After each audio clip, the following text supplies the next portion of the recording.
Hello and welcome to another episode of LiviusTV. I'm your host, Jason Bradkoff.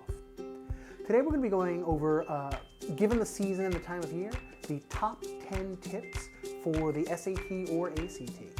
So, hold on, here they come. Tip number one is, in fact, to decide which test you're going to take, SAT or ACT. Now, the truth is, given all the changes that both tests have gone through in the last few years, they're both pretty similar right now. There's very little difference between them. However, the SAT is still a trickier test that focuses more on problem solving and critical thinking under pressure. And the ACT still focuses more on academic knowledge and expressing what you know in a strict time limit. So the first thing you should figure out is which test will be the one where you can best show off what you need to for the college application process, the one where you can get the better numbers. So think about who you are and whether you're more interested in dealing with the tricky, puzzly SAT, but plenty of time to finish the section, or the much more straightforward and less tricky, more academic ACT, but you're not too worried about the timing. Tip number two, plan your prep.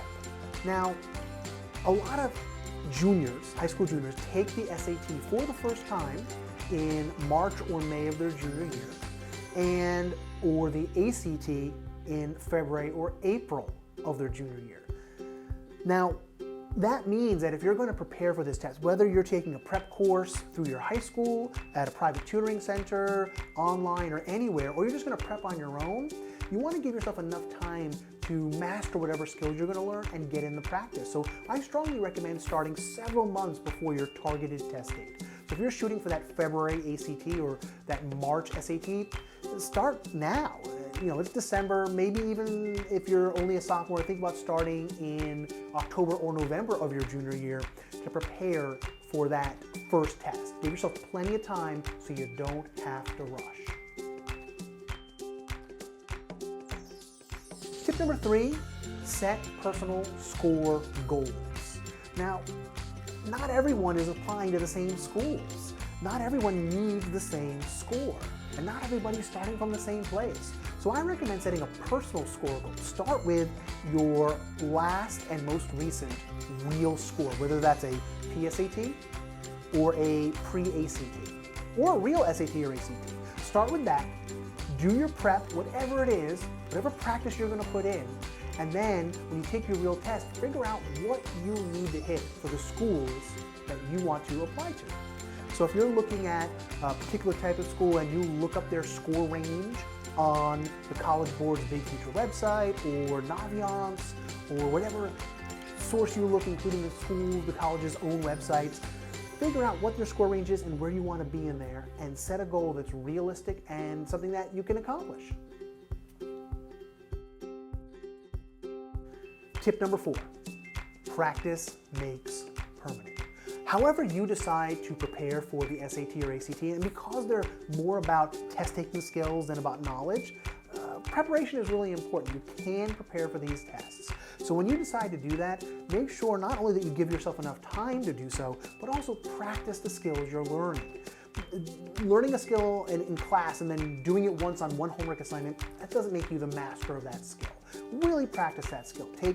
Do all the homework you're assigned in a class or a program, practice those skills, take multiple practice tests, and plan to take the SAT or ACT multiple times, each time looking at your result as a chance to learn from that and use that to practice those skills that you practice and improve your score for the next time.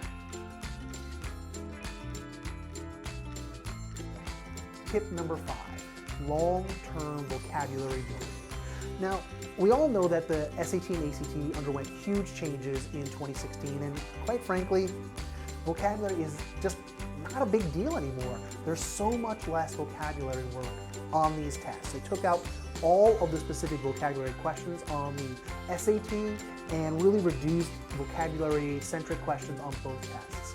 That being said, you are reading long passages in the reading sections, and in the grammar sections, and the ACT has a science section.